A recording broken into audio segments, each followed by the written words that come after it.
SATS papers love to trick you with recipe scaling questions.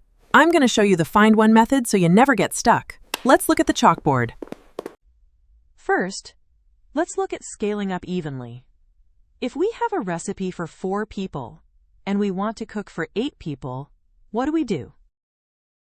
Because 8 is exactly double 4, we just multiply everything by 2. So 200 grams of flour becomes 400 grams, 2 eggs become 4, and 300 milliliters of milk becomes 600 milliliters.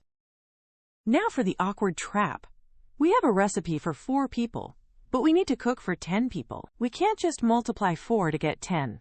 So we use the Find One method. First, divide by 4 to find the recipe for 1 person. Now that we know what 1 person needs, we just multiply by 10 to find the answer for 10 people. Now it's your turn. A soup recipe for 6 people needs 300 milliliters of stock. How much stock do you need for 9 people? Pause the video and have a think.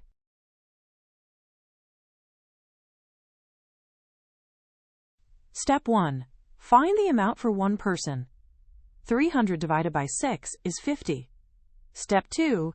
Multiply by 9 people. 50 times 9 is 450 milliliters. That's how you crush ratio questions. Keep practicing and you'll ace it. And that's how you avoid the biggest SATS traps. Check out our deep dive lessons and don't forget to subscribe for more lessons.